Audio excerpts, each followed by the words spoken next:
Hello and welcome to another episode of the Odd Lots podcast. I'm Tracy Alloway. And I'm Joe Weisenthal. Joe, do you remember this time last year, some of the discourse around the housing market? Yeah, of course. I mean, this was really when people were waking up to these sort of eye-popping mortgage rates, at least by recent standards. Zoom out, maybe not that high, but by recent standards, oh, this is it.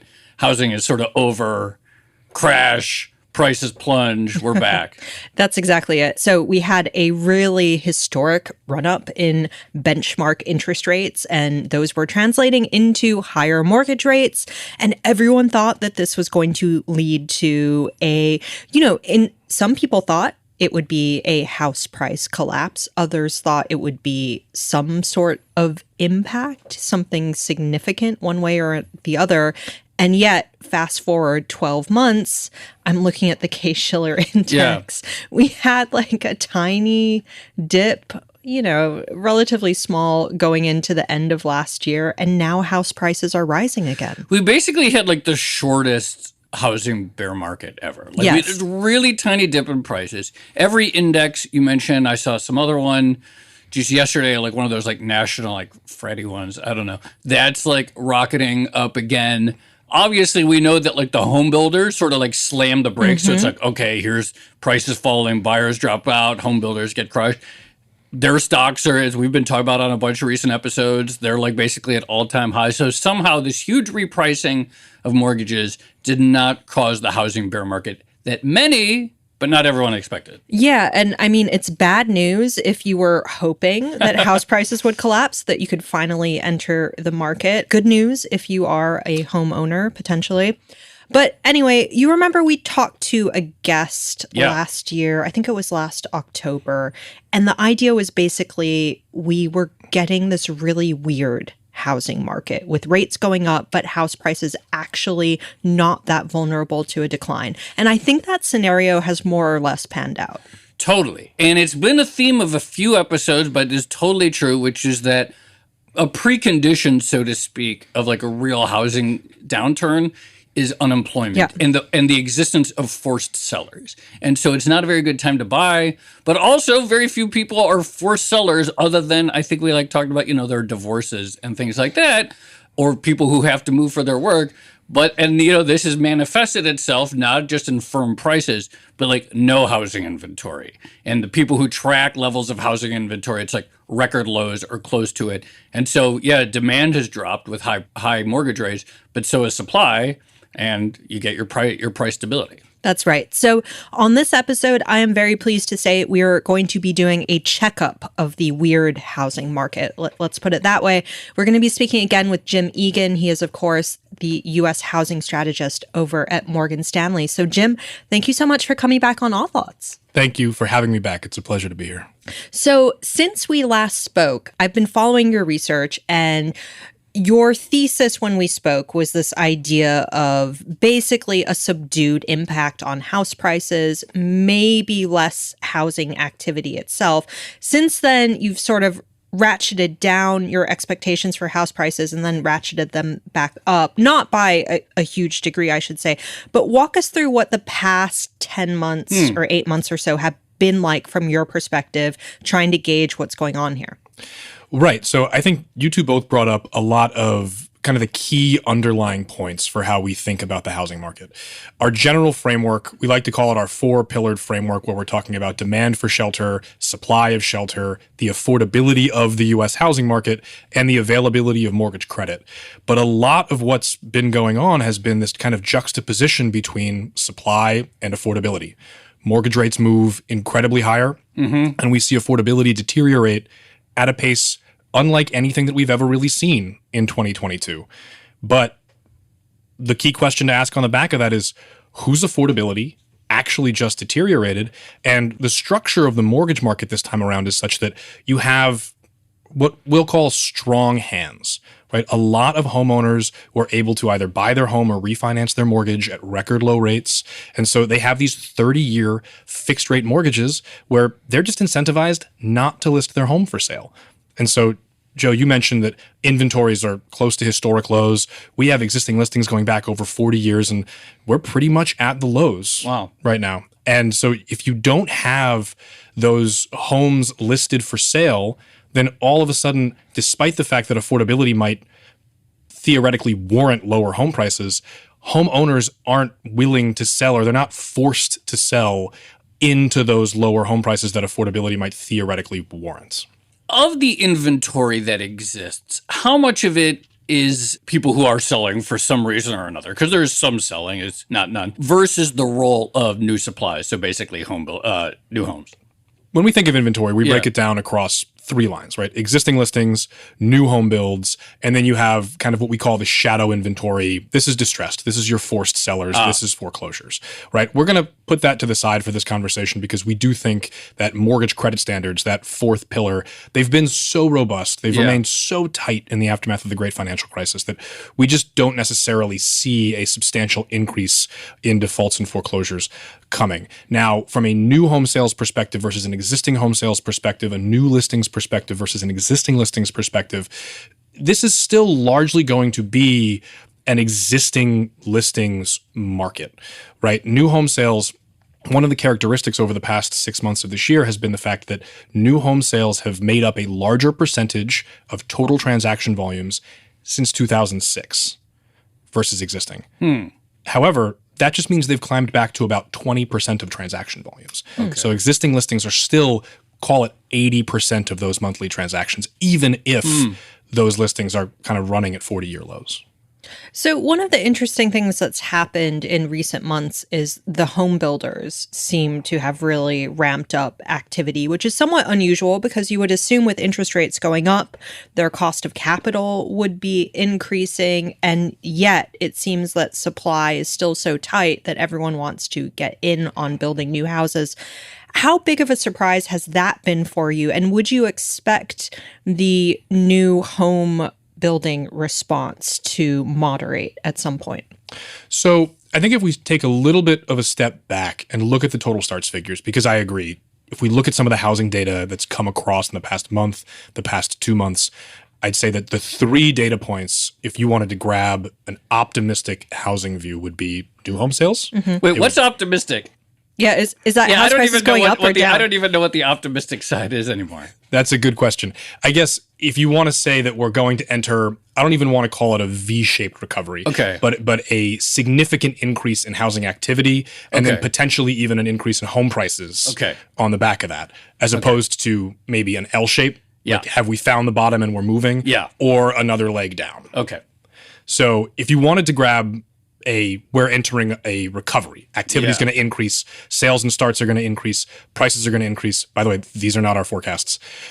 You would grab new home sales, you would grab housing starts, and you would grab home builder confidence, right? Those are the ones that have been increasing. I mentioned already new home sales making up a larger share of transactions than really any point since 2006 to begin this year. That, we think in part, is helping home builder confidence increase. It's climbed every single month for the first 6 months of this year after falling in every single month of 2022. But one thing that we would say here is a growth in new home sales is not necessarily indicative of a growth in the overall demand for shelter. That housing starts number. We think we have to take a step back and look at it in terms of single unit and multi-unit, right? Single unit starts have historically made up, call it 70 to 80% of that number. They're a slightly smaller share of that total number now as multi-unit has made up a bigger share. From peak in this cycle, in April of 2022, single unit starts are down over 20%. Now, the rate of that decline has slowed in recent months. And one of the reasons that we think that builders are also turning a little bit more optimistic is the backlog of homes under construction has been able to clear. That built throughout last year. Supply chain issues related to the pandemic, labor constraints. It just took longer to finish homes. As starts have come down, units under construction have come down. From peak, units under construction are down about 125, 130,000 units. That's not the case on the 5+ unit construction side. Units under construction continue to grow, and the numbers that have beat expectations recently, we still think that multi-unit is driving the bus there. May of this year, remove all seasonal adjustments. May of this year, we saw more 5+ unit starts than any month since 1986. Wow. I think it was this conversation that we had last year, and I learned like a bunch of terms that I had only pretended to know before, like headship rates and how you measure household formation. So I really appreciated that because I finally got to learn a few things. But one of the things that we did see, especially during the sort of like the pandemic boom, weirdly enough, the 2021, the sort of surge in household formation, people leaving their roommates, people moving out of, maybe moving out of their parents' house, like the sort of like 2010s cliche of like living in your parents' basement, et cetera. What are we seeing in like current trends of household formation? I think that's one of the key questions to where we're moving going forward. And I will caveat this by saying the data here is a little lagged. We are starting to see it slow. Right? Okay. For all the trends that you just mentioned, household formation really increased over the course of the past 3 years. If I was on this podcast in 2019 and we were talking about demographics and what they would have meant for household formation going forward, we would have said that demographics warrant 1.3 to 1.4 million formations per year for at least the next 5. Okay. The last 3 years, we've seen something closer to 1.8 million. Wow. Yeah. You mentioned headship rates. If we don't think that headship rates systemically should have moved higher, they certainly have over the last 3 years. But if you don't think that longer term they're moving higher, that means that we've pulled forward, if our original numbers were somewhere close to correct, call it 1.2 to 1.5 million households. Wait. Just real quickly, I know I said I learned last year on the podcast what headship rates are, and now I forget. What's a headship rate again? So a headship rate, when you look at the population, you break it down by whatever cohorts you want to. Let's just do it by age. Okay. Right? So a headship rate is if you take everybody who's, call it 25 to 29 years old, picture a 25-year-old, they're living in an apartment with 3 other people. The headship rate of that very small 4-person cohort, 25%. Right? If all of them move to their own apartments, all of a sudden you have 4 100%. people heading exactly. Okay. Right. And so typically headship rates for that early to mid 20s, you're talking 25-ish%. And through your late 20s, early to mid 30s, they climb to 55% where they So household formation is a verb and headship rate is a noun kind of, or stock versus flow, maybe one way to think about stock versus flow. Okay. Yes. Great. So I realized I should have asked you this directly at the beginning of the conversation, but what is your base case forecast for house prices? Yes. And so you did talk about a little bit of oscillation in what we were calling for. When I came on in October, we had brought our end of 2023 number down to minus 3% year over year. We have just raised that. We're back to flat, 0.0 by the end of the year. And that is despite the fact that we continue to see in our forecasts a handful of months of negative year over year prints. We just did. So the Case-Shiller number for June, it's 2 months lagged. It's April data. It's the first time they've turned negative year over year since 2012. Mm-hmm. We think that's going to be short-lived. It's going to be a couple months. It was only about 24 basis points negative. And we think by the end of the year, we're going to be back to flat. I just want to say, when we had you on in October, there was an out of consent. I mean, people, I think you deserve a lot of credit. It got a lot of pushback, and then it turned into the consensus, basically. But like it really did. Like at the time, it was a real out of consensus call, and I think that we should like sort of take a moment to recognize, and that's why we have you back. But that was like at the time, people must have thought you were crazy. Listeners can't see Jim's face, but he's thinking how to respond.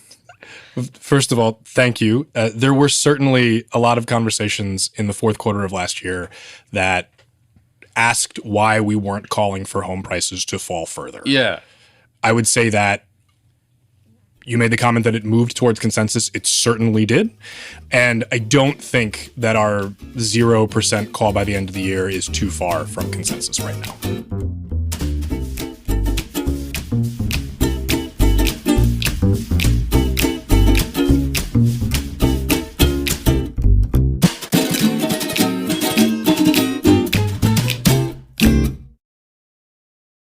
So what's the biggest wild card or risk factor in your outlook at the moment? Because I know you mentioned that you have this sort of 4-pillar way of looking at the housing market. I think the 4 factors are supply, demand, affordability, and credit availability. And then there's also this question of unemployment, which seems to be a big one, sort of hovering over the industry or the market as a whole. So what are you looking at as the biggest risk factor to your outlook? Tracy, I think you mentioned a really good factor here from the unemployment perspective, but I want to take a step back and frame this in terms of the risks to the call to the upside and the risks to the call to the downside. We do think that if we're wrong, it's because home prices ended up climbing more than we expect by the end of the year.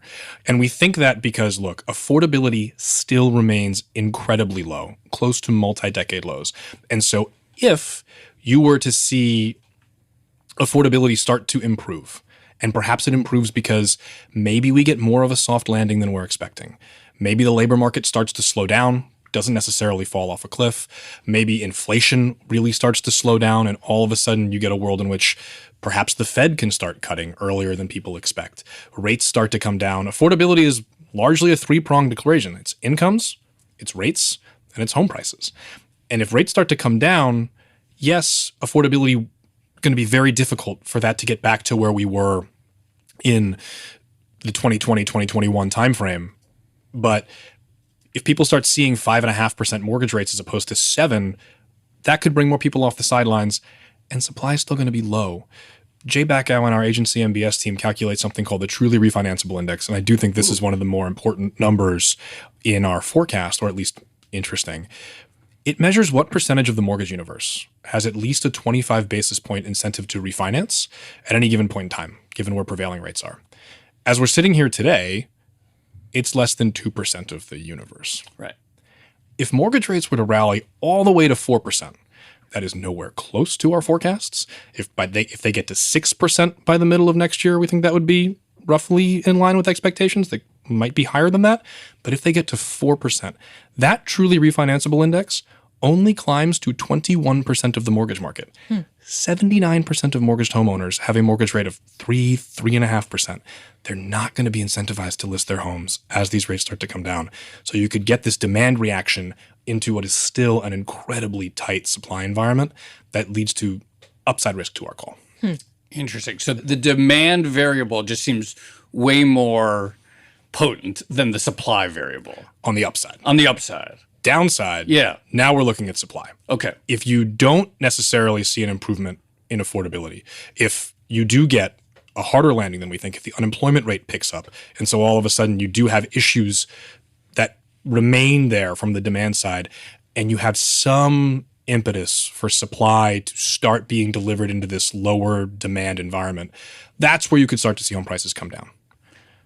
Because of where lending standards have been, we don't think it's going to be defaults and foreclosures. You anticipated where I was going to ask, because I imagine, so we're at like 3.6% unemployment. Like, there's a world where like it goes over 4.5 or 5, I don't know. But like, I imagine that, let's say that went up to 5% in a recession, that would have much less of an impact on housing supply than an equivalent move in the year 2007 with so many of the, ninja loans and variants. I couldn't have said it better myself. Like, one of the huge differences, you mentioned ninja loans, just the overall structure of the mortgage market, the percentage of the mortgage market that were adjustable rate. You had mortgages that were resetting into a lower home price environment and a tighter lending standard environment. So that monthly payment was increasing. Those homeowners effectively needed to refinance that mortgage, and it was really difficult for them to access that credit, which meant a large share of mortgages falling delinquent. This time around, not only do you not have that lending environment, you have a much stronger just mortgage base. On top of that, servicers have a much more robust toolkit, if you will, foreclosure mitigation options, modifications. Servicers working to help borrowers stay in their homes. That wasn't something that we as an industry had a whole lot of experience with in 2008. Servicers are much more comfortable with that now. Right. I forgot like all those like stories of like people trying to get their banks on the phone even. I just had big flashbacks to writing a lot about like the HAMP modification program post 2008. But like now we have blueprints for doing these sort of modifications or like loan forgiveness, but modification. Somehow to stave off the wastefulness and the costliness of a foreclosure. Yeah. But since you mentioned banks and credit availability, we have seen some banking drama this year. And there was some talk initially that concerns around bank portfolios and maybe banks preparing for higher capital regulation or requirements was going to lead to less willingness to underwrite mortgage credit. Is there any evidence that we're seeing that, or is that something that's on your radar? It is definitively on our radar. We've done a lot of work under an umbrella that we've kind of called a new regime for bank assets for the reasons that you're mentioning. We do anticipate more regulation either being proposed or announced through the end of this year, where regulations like LCR, liquidity coverage ratios, TLAC, total loss absorbing capital, banks away from the GSIBs having to have their mark-to-market losses on available for sale securities moving through to their regulatory capital, which they could have opted out of up until what we believe these proposals will look like. All of that, we think, means they have to hold more cash effectively. They have to have a higher level of liquidity. It means they're going to have less dollars to lend.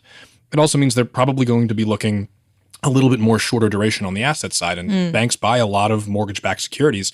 By our estimates, banks hold about 33% of the agency MBS universe. They buy that as longer duration assets. So we do think that that's going to impact kind of mortgage rates from that perspective. When we originally thought through this, again, Jay Bacow, the agency strategist, he went underweight mortgages because this is a structural change to bank demand for mortgages on a go-forward basis.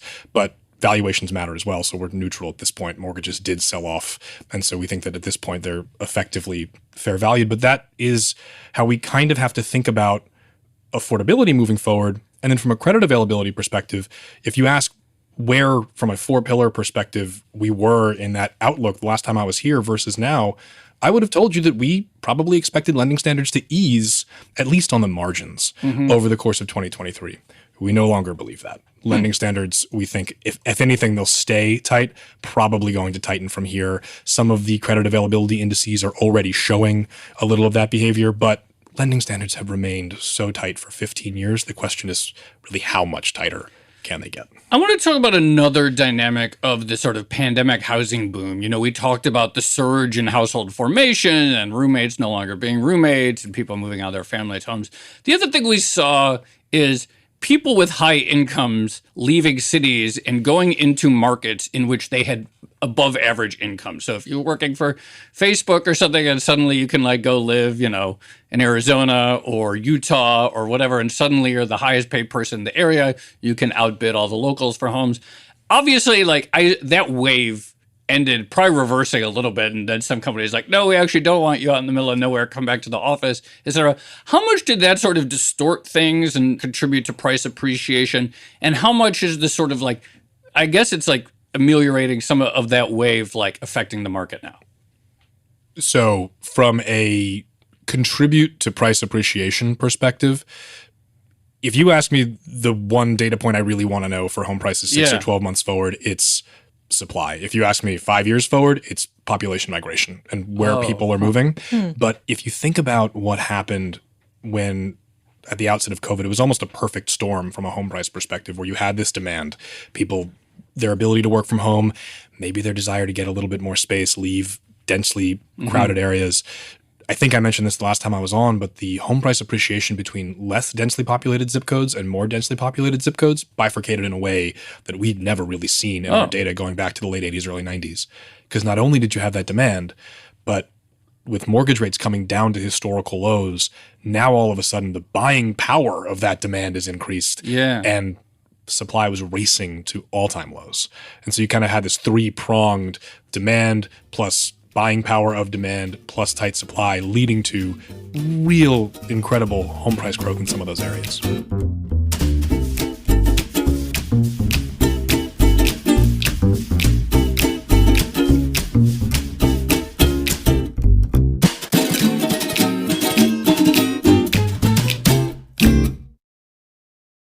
Since we're throwing out sort of idiosyncratic things here, can I ask about Airbnb supply? And this is something that has been cropping up lately. People talking about like, oh, well, no one wants to stay at an Airbnb anymore. It's too much hassle. It's too expensive. You have to clean up the entire apartment or house before you're allowed to leave. I've never stayed in an Airbnb, by the way, so I have no idea. But people are talking about that as a potential source of marginal supply. So if Airbnb hosts can no longer get people coming into their properties, maybe they just decide to sell. Is that at all something that you're looking out for, or is that maybe wishful thinking on the part of people who are hoping for a flood of supply to come into the market so they can finally buy? Look, I think that's an important question because something that I hit earlier on the downside is where could supply come from? And we're constantly trying to figure out if there's some pocket of homes that could hit in a lower demand environment, a challenged affordability environment. And one question that comes up has been, are these kind of individual investors who maybe bought homes for short-term rentals, could they become that supply? And I don't have the exact numbers in terms of how much supply that could really represent.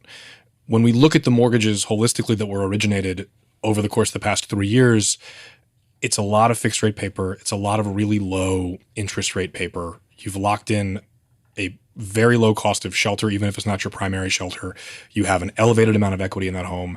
Perhaps you're not seeing the rental demand that you might otherwise see, but it's not necessarily something that we think is going to end up being enough supply. Mm-hmm. We're targeting a few other areas that we think might end up materializing as that potential supply that does drive our bear case. Now, speaking of idiosyncratic things, and again, maybe it's not enough to move the dial, but what about the iBuyers? And I remember there are all these stories about, like, we even talked about Private it recently equity. on an episode with Greg Jensen, which is like people had these algorithms and everyone's like, oh, these are the real suckers. They'll buy anything at any price. Did that really move the dial in your view? Like, how much of are you thinking about things like that? The disappearance of the iBuyers. Any numbers that we can see about the amount of homes that have been purchased kind of on the institutional side, I think if you look at the markets, and this is more broadly, not just iBuyers, but if you look at the markets where institutional investors have been a little bit more active over the past few years, those also tend to be some of the markets that saw the highest degree of home price appreciation. So did that demand maybe lead to home prices increasing a little bit more than they otherwise would? Perhaps on the margins. But one thing we'd say is that it doesn't appear as if the number of homes purchased was really that large a percentage, at least as far as the total housing market is concerned. And then, Joe, to your point about that demand perhaps not being there, demand has been pretty weak. The bifurcated housing view that we talked about from last year was a function of sales volumes coming down, but home prices not following because supply has been so low. And so here we're thinking it's another world in which, look, as long as supply remains contained, this is just another piece of that weaker demand part. Right. I have to ask again on the topic of idiosyncratic factors, but I remember we spoke to you about this the last time you were on, but baby boomers and the idea that baby boomers own a lot of houses, in some cases, multiple houses that they might be using for additional income. What are the prospects that supply gets freed up anytime soon? And I think your answer to this last time was not within the next decade, but has anything changed? I mean, that's our bear case. You've hit it on the head. Oh, okay. It is, they own roughly a third of the housing stock. Not boomers in general, but people over the age of 65 hold 1/3 of all owned homes in the United States right now. And over 50% of them bought that home before the year 2000. So you're talking about a homeowner who has seen an incredible amount of home price appreciation. They're also probably less likely to even have a mortgage attached to that home. So the whole lock-in effect that we've been discussing doesn't necessarily apply in the same way to these homeowners. Another big difference, going back to that shadow inventory foreclosures, between 2006, 2007 and today, roughly 69 to 70% of owned homes back then had a mortgage attached to them. That's down to 61 or 62% today. And I think part of that's being driven by these older homeowners who've paid that off. So a huge chunk of the housing stock is unforeclosable under any economic environment because there is just no debt attached to it at all. Virtually unforeclosable. Virtually unforeclosable. Okay. Exactly. And so we think that that's also contributing to the fact that foreclosures are going to remain low. Now, it's our bear case. It's not our base case because we're still seeing a trend towards aging in place. My grandfather's in his early 90s in Connecticut, and I know that he's not thinking about selling his home at any point in the near future. But they own more than enough homes to create a supply issue by the very definitions we just spoke about. Owning their homes before 2000, for instance, that means they own the home in 2008. They watched the value plummet. If we get a harder landing, if you start seeing unemployment rates tick up, if you start seeing a little bit more weakness than we're expecting in home prices, perhaps they're going to be willing to start listing these homes at a larger clip or a faster clip than we're expecting. As you mentioned, in our base case, 10 to 15 years. It will become supply at some point, but can really change dynamics if it becomes 1 to 2 years. So we talked about your arguments last year about the sort of frozen / weird housing market, how that became consensus. And your base case for this year is for house prices to remain relatively flat. What are you looking out for the rest of the year? Like, what is top of mind for you? So I'm going to come back to supply and affordability. Why we've tweaked our forecasts is because of the fact that affordability, historic levels of deterioration, it's still challenged, but affordability is no longer getting worse. In fact, over the past 6 months, it's improved on the margins. Supply, close to 40-year lows. It's no longer setting new historic lows every month. You mentioned that kind of people who are forced to sell, death and divorce, maybe moving for jobs, or the turnover rate. It seems like from a supply perspective, we've kind of hit that. And so the rate of change, the direction of travel for those two metrics matter. Because of the lock-in effect, we don't see supply increasing all that substantially moving forward, but we don't think you have another leg down here. We don't see affordability improving hand over fist as we move forward, but we don't see a lot of deterioration moving forward from an affordability perspective either. Those are the things that we're going to be tracking the most closely, but what does that mean? It means that from a housing activity perspective, a sales perspective, a starts perspective, we think the big legs down are behind us. We think we're kind of moving sideways here. The year-over-year comps are going to get a lot more attractive in the second half of 2023. In particular, in the fourth quarter, you're going to see some year-over-year growth. I think for the full year, existing home sales, housing starts, single-unit housing starts are still going to be down 10 to 15%, but they're down 25% through the first 5 months of the year. So that's a pretty significant improvement versus where we've been. Home prices, they'll stay negative year over year for a couple months. They're going to keep growing month over month. By the end of the year, we'll be flat. And the new home sales are the one statistic that we do think is going to show year over year growth simply because on a relative basis, they're the only game in town. That lock-in effect keeping existing inventory off the market.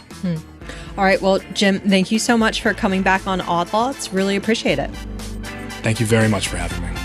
Thanks, Jim. That was great.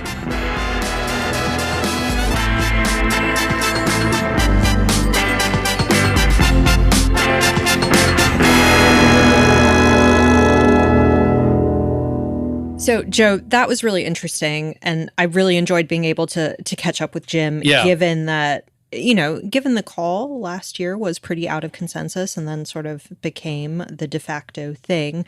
One thing I hadn't realized was that stat about housing starts, like the differentiation between single housing versus multi.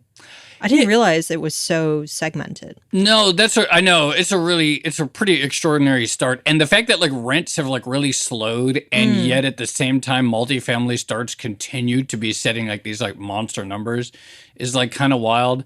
I also just think that like the degree to which the housing market is much less frail than it was in 2008 or the last time we had a bear market. Because obviously, and we've talked about this on a couple episodes, like unemployment would, of course, be a driver of more supply. But if you don't have like bad underwriting and you don't have people at the brink, and his point about how now there's a sort of like modification infrastructure, like these are like huge things working against the sort of like bear case in housing. Yeah. And I mean, I remember post 2008, the stories about how some of the mortgage servicers just didn't have enough people to go through all the paperwork, and it was just a massive mess. Well, but now that infrastructure seems to be in place. The other thing I would say is, speaking of segmentation, I wonder, it feels like the economy overall is just increasingly segmented between homeowners and non-homeowners. And it really is. Yeah. I know he talked about affordability having increased to some degree, but it really does feel like it's getting increasingly hard to get on that housing ladder. Totally. It's like it could be for years to come, like in the year 2030 or the year 2040. Like there is still this huge divergence between like millennials who had a pre-2022 mortgage and people who had a yeah, seriously. And yeah, I think you're right on. Like that's like a really interesting, it moved so fast and so sharp. And some people are sitting on these incredibly cheap loans, and some people never see them. And that's going to weigh on people and like have these huge consequences that we have no idea about. Yeah, and that refi boom that we saw post 2020, I also think the tail of it is incredibly long in some respects and probably unappreciated, because if you lock those lower housing costs in, you have them for years and years and years, while others do not. And so I think that's feeding some of the frustrations as well. And to his point, like you could have mortgage rates go back down to 4%, which is far outside of anyone's base case, like not even close. And even that no longer moves the dial that much because so many people have rates on some level locked in below that. Is pretty wild. Yeah, it is. All right. Shall we leave it there? Let's leave it there. This has been another episode of the Odd Lots podcast. I'm Tracy Alloway. You can follow me on Twitter at Tracy Alloway. And I'm Joe Weisenthal. You can follow me on Twitter at The Stalwart. Follow our producers, Carmen Rodriguez at Carmen Armin and Dashiell Bennett at Dashbot. And check out all of the Bloomberg podcasts under the handle at Podcasts. And for more Odd Lots content, go to Bloomberg.com/oddlots. where we have transcripts, a blog, and a newsletter. And we have a real estate channel in the Odd Lots Discord, which is a really fun place to talk about all these topics. Discord.gg/oddlots. Go check it out. And if you enjoy Odd Lots, if you find conversations like the one we just had with Jim Egan useful or interesting, then please leave us a positive review on your favorite podcast platform. Thanks for listening.